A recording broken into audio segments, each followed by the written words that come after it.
చేసేదేమి దాని expiry date అయిపోయింది. Expiry date అయిపోతే వాడకూడదుగా. ఎక్స్పైరీ డేట్ అంటే ఏమిటి? ఇప్పుడు ఈ ప్రోడక్ట్ ఉంది కదా, ఈ ప్రోడక్ట్ ఎప్పటి నుంచి అప్పటి వరకు వాడుకోవాలో దీనిపైన ఉంటుంది. ఆ డేట్ అయిపోయిన తర్వాత మనం వాడితే మనకి హెల్త్ ఇష్యూస్ వచ్చే ఛాన్స్ ఉంటుంది. ఎంఎఫ్డి అంటే మ్యానుఫ్యాక్చరింగ్ డేట్, ఇది ఎప్పుడు తయారు చేశారో రిప్రజెంట్ చేస్తుంది. ఈఎక్స్పి అంటే ఎక్స్పైరీ డేట్, ఇది ఎప్పటి వరకు వాడుకోవాలో రిప్రజెంట్ చేస్తుంది. అదేంటి సార్ ఎలా మాట్లాడుతున్నారు? ఇది లేటెస్ట్ గా వచ్చిన ప్రోడక్ట్. చాలా మంది కస్టమర్స్ దీన్ని తీసుకున్నారు, మీలా ఎవరు మాట్లాడలేదు. వద్దు, దాన్ని తీసుకోవద్దు, అది ఎక్స్పైరీ డేట్ అయిపోయింది. అదేంటి సార్ కస్టమర్స్ తీసుకోనివ్వట్లేదు? మీరు ఎలా చేస్తే నేను కంప్లైంట్ ఇస్తాను. మీరే కాదు, మేము కూడా కంప్లైంట్ ఇస్తాం. అదే కంప్లైంట్స్ అనేది దేనికి ఇవ్వచ్చు? కంప్లైంట్స్ అనేవి పెద్ద ప్రోడక్ట్స్ ఇవ్వచ్చు, చిన్న ప్రోడక్ట్స్ ఇవ్వచ్చు. అసలు కంప్లైంట్స్ ఏం ఫిక్స్ చేసుకొని ఇస్తారు? ఎవరు ఇస్తారు? కన్స్యూమర్ రైట్స్ అనేవి కొన్ని రైట్స్ ఉంటాయి.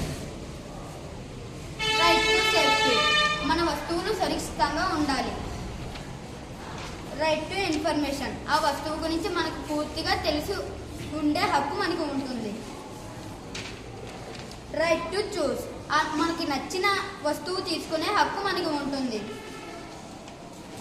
రైట్ టు బి హియర్డ్, ఆ వస్తువులో ఏమైనా ప్రాబ్లం ఉంటే మనం కంప్లైంట్ చేయవచ్చు. Right to be consumer education, ఆ కన్స్యూమర్ గురించి మనకి తెలుసుకునే హక్కు ఉంటుంది. అయ్యో సార్, నేను నిజంగానే కంప్లైంట్ ఇస్తారా? క్షమించండి, మేము ప్రతి ప్రోడక్ట్ చెక్ చేసుకునే తీసుకొస్తాము. కన్స్యూమర్ రైట్స్ అందరూ వినియోగించుకోవాలి.